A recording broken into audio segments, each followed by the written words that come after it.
ខ្ញុំកណាសូមក្រាបថ្វាយបង្គំថេរានុថេរៈគ្រប់ព្រះអង្គជាទីសក្ការៈសូមគោរពសម្ដេចទ្រង់ឯកឧត្តមលោកជំទាវអស់លោកស្រីបងប្អូនអ្នកសារព័ត៌មាននិងជនរួមជាតិទាំងក្នុងនិងក្រៅប្រទេសជាទីគោរពនិងជាទីរាប់អានថ្ងៃនេះអ្នកនាំពាក្យរាជរដ្ឋាភិបាលសូមជម្រាបជូនជនរួមជាតិជ្រាបអំពីការជួយជ្រោមជ្រែងកម្ពុជាពីសំណាក់បណ្ដាប្រទេសជាមិត្តនិងដៃគូអភិវឌ្ឍនៅក្នុងគ្រាដ៏លំបាកនេះប្រទេសជប៉ុននៅថ្ងៃ12ខែមករាឆ្នាំ2026បានផ្ដល់ជំនួយឥតសំណងជាទឹកប្រាក់ចំនួន $11.3 លានសហរដ្ឋអាមេរិកសម្រាប់ការអនុវត្តគម្រោងសមាហរណកម្មបោសសម្អាតមីននិងសង្គ្រោះជនពិការដោយសារគ្រាប់មីនដំណាក់កាលទី3និងទឹកប្រាក់ $7.6 លានសហរដ្ឋអាមេរិកផ្សេងទៀតសម្រាប់អនុវត្តគម្រោងជំនួយម៉ាស៊ីនស្កេនកុងតឺន័រនៅឯចំណតកុងតឺន័រថ្មីនៃកំពង់ផែក្រុងព្រះសីហនុកាលពីក្នុងអំឡុងខែសីហាឆ្នាំ2025កន្លងទៅជប៉ុនក៏បានផ្ដល់ជំនួយមនុស្សធម៌ជាទឹកប្រាក់ប្រមាណជា $1.8 លានសហរដ្ឋអាមេរិកតាមរយៈអង្គការ IOM និង UNICEF ដើម្បីឆ្លើយតបទៅនឹងសេចក្តីត្រូវការបន្ទាន់សម្រាប់ជនភៀសសឹកនៅតាមបណ្ដោយព្រំដែនកម្ពុជាថៃសហរដ្ឋអាមេរិកឯនោះវិញក្រៅពីបន្តជំរុញការរក្សាបទឈប់បាញ់និងចង់ឃើញសន្តិភាពយូរអង្វែងរវាងកម្ពុជានិងថៃក៏បានប្រកាសផ្ដល់ជំនួយ$15 លានសហរដ្ឋអាមេរិកសម្រាប់គាំទ្រដល់ជនភៀសសឹកនៅតាមបណ្ដោយព្រំដែនប្រទេសទាំងពីរនិងទឹកប្រាក់$10 លានសហរដ្ឋអាមេរិកផ្សេងទៀតសម្រាប់ដោះមីននិងយុទ្ធភ័ណ្ឌមិនទាន់ផ្ទុះនៅកម្ពុជាចំណែកសាធារណរដ្ឋប្រជាមានិតចិនក្រៅពីការផ្ដល់ការគាំទ្រជាអាទិភាពជាបន្ទាន់ឬការធានាឲ្យបានរឹងមាំនៅបទឈប់បាញ់និងធ្វើឲ្យមានសន្តិភាពជារកាលចិនក៏បានផ្ដល់ជំនួយសង្គ្រោះបន្ទាន់ដែលមានតម្លៃ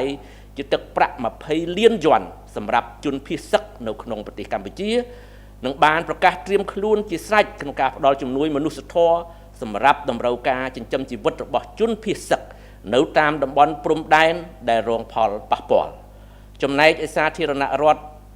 សេបប៊ីក៏បានផ្ដល់ជំនួយមនុស្សធម៌$50,000សហរដ្ឋអាមេរិកសម្រាប់ជួយប្រជាជនភៀសសឹកកម្ពុជាផងដែរក្រៅពីនោះនៅមានបណ្ដាប្រទេសជាមិត្តជាច្រើនទៀតរួមទាំងដៃគូអភិវឌ្ឍរបស់កម្ពុជាក៏បានផ្ដល់ជំនួយមនុស្សធម៌និងជំនួយសម្រាប់សេចក្តីត្រូវការបន្ទាន់នានាព្រមទាំងចេញសារអបអរសាទរចំពោះការសម្រេចបានបទឈប់បាញ់ដោយក្តីរំពឹងថាភាគីទាំងពីរកម្ពុជានិងថៃនឹងសម្រេចបាននៅការស្ដារសន្តិភាពឡើងវិញនិងរក្សាសន្តិភាពនោះឲ្យបានយូរអង្វែងសម្រាប់ជាប្រយោជន៍របស់ប្រជាជនទាំងពីរក៏ដូចជាសម្រាប់ស្ថិរភាពនៅក្នុងតំបន់ទាំងមូលទាំងអស់នេះបានសរបញ្ជាក់ឲ្យឃើញថាសហគមន៍អន្តរជាតិឈរនៅជាមួយកម្ពុជានឹងជួយជ្រោមជ្រែងកម្ពុជាគ្រប់កលៈទេសៈទាំងនយោបាយការទូតទាំងការផ្ដល់ជំនួយអភិវឌ្ឍជំនួយមនុស្សធម៌និងជំនួយសម្រាប់សេចក្តីត្រូវការបន្ទាន់ក្នុងគ្រាដែលកម្ពុជាជួបការលំបាកតាមរយៈសារទៅកាន់ប្រជាពលរដ្ឋកាលពីយប់ថ្ងៃ10ខែមករាឆ្នាំ2026សម្ដេចមហាបវរធិបតីហ៊ុនម៉ាណែតនាយករដ្ឋមន្ត្រីនៃព្រះរាជាណាចក្រកម្ពុជាបានថ្លែងអំណរគុណដល់សហរដ្ឋអាមេរិកចិនធនាគារអភិវឌ្ឍអាស៊ីនិងបណ្ដាប្រទេសជាមិត្តព្រមទាំងដៃគូអភិវឌ្ឍទាំងឡាយដែលបានជួយជាសម្ភារៈនិងហិរញ្ញប្បទានដើម្បីជួយសម្រាលការលំបាករបស់ប្រជាជនភៀសសឹកសម្ដេចបវរធិបតីបានបញ្ជាក់ទៀតថារាជរដ្ឋាភិបាលនឹងប្រើប្រាស់ថវិកាជាតិនិងជំនួយពីបណ្ដាប្រទេសជាមិត្តនិងដៃគូអភិវឌ្ឍ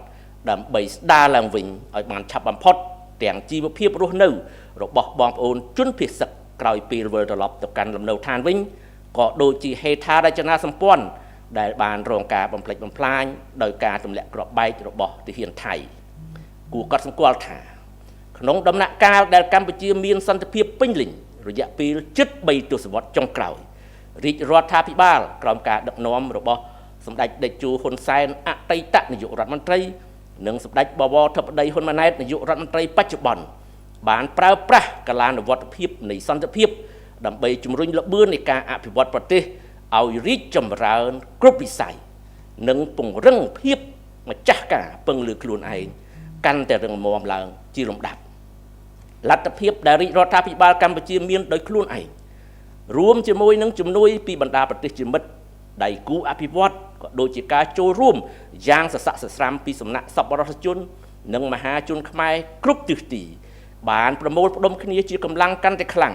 ដែលនឹងធ្វើឲ្យការស្ដារជីវភាពរបស់ពលរដ្ឋដែលរងផលប៉ះពាល់ក៏ដូចជាការស្ដារហេដ្ឋារចនាសម្ព័ន្ធដែលរងការខូចខាតទាំងឡាយប្រព្រឹត្តទៅបានឆាប់រហ័សក្រោមកិច្ចខិតខំប្រឹងប្រែងខ្នះខ្នែងយ៉ាងខ្លាំងក្លារបស់ថ្នាក់ដឹកនាំដែលមានក្រសួងនិងស្ថាប័ននានាជាសេនាធិការសូមបងប្អូនជនរួមជាតិចងចាំថាខណៈដែលដៃម្ខាងប្រឹងស្ដារជីវភាព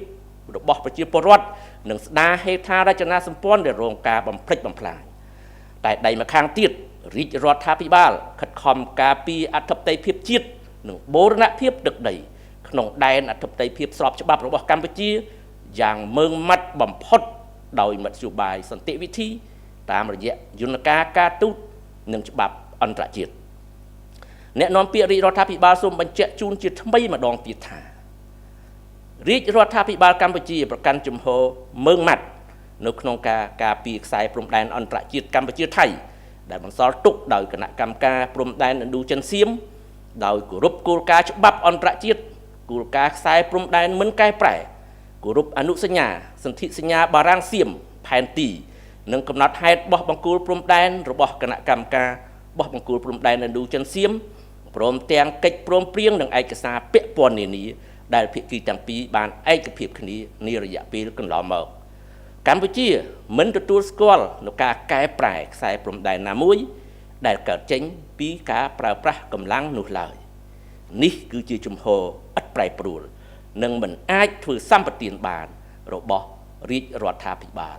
កម្ពុជាសម្ដេច Excellency ladies and gentlemen good morning today the spokesperson for the Royal Government of Cambodia would like to inform the general public about the assistance and support that Cambodia have received from friendly countries and development partners during this difficult time. On January 12, 2026, the government of Japan provided grant aid of approximately $11.3 million for the implementation of the project for integrated mine clearance and mine victim assistance phase 3 and an additional $7.6 million for the implementation of the project for the reinforcement of custom function at the Sihanoukville Port New Container Terminal. It is worth recalling that previously, in August 2025, Japan also provided approximately $1.8 million in humanitarian assistance through IOM and UNICEF to address the urgent need of displaced civilians along the border Cambodia and Thailand. The United States announced a $15 million assistance package to support displaced civilians along the border of the two countries, as well as an additional $10 million for humanitarian demining effort in Cambodia. The People's Republic of China provided an emergency relief assistance of 20 million yuan for displaced civilians within Cambodia and announced its readiness to provide humanitarian assistance to support the livelihood needs of displaced civilians in the affected border area. In the meantime, the Republic of Serbia also provided $500,000 in humanitarian assistance. Furthermore, many other friendly countries and development partners have also provided humanitarian assistance to Cambodia. All of this clearly demonstrate that friendly countries and development partners, along with many international organizations, have extended strong support to Cambodia in terms of diplomatic policy, as well as through development assistance, humanitarian aid, and emergency relief to help displaced Cambodian civilians along the border.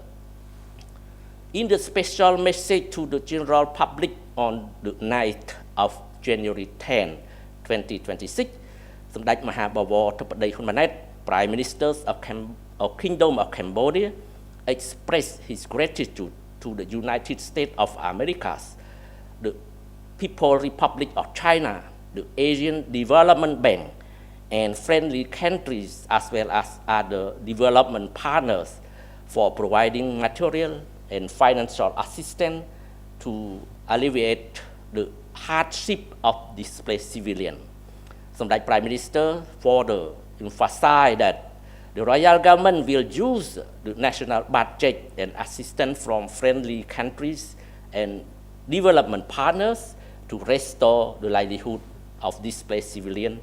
after they return to their home, as well as reconstruct the infrastructures that has been damaged by bombardment of Thai soldiers as soon as possible. It should be noted that over nearly 3 decades of peace in Cambodia, the royal government, led by former Prime Minister Samdech Techo Hun Sen and current Prime Minister Samdech Theppadei Hun Manet, have effectively utilized this opportunity to foster national development across all sectors. This sustained peace further strengthened the country's self-reliance and resilience. The government's own capacity, combined with assistance from friendly countries and development partners, as well as the active participation of fellow Cambodians, will facilitate the swift recovery of livelihood of affected citizens and the restoration of damaged infrastructures, and are further reinforced by firm commitment and relentless effort of leadership, ministry, and relevant institutions. It is important to highlight that the royal government has been diligently working to restore livelihood and repair damaged infrastructures. At the same time, the government remains committed to protecting national sovereignty and territorial integrity within Cambodia's internationally recognized border by employing peaceful means and adhering to the international law. The spokesperson for the Royal Government of Cambodia would like to reiterate that the Royal Government of Cambodia maintains a firm position in safeguarding the Cambodia-Thailand international boundary as inherited from the Commission of Delimitation of Boundary between Indochina and Siam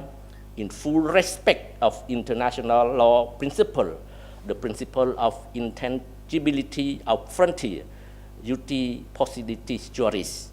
the Franco-Siamese Convention and Treaty, the map, and the procès-verbal of the Commission of the abandonment of the boundary between Indochina and Siam, as well as all relevant agreements and documents mutually agreed upon by both parties.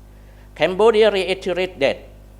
it will not recognize any alteration of the boundary line resulting from the use of force. This is an non-wavering and non-concessionary position of the royal government of Cambodia.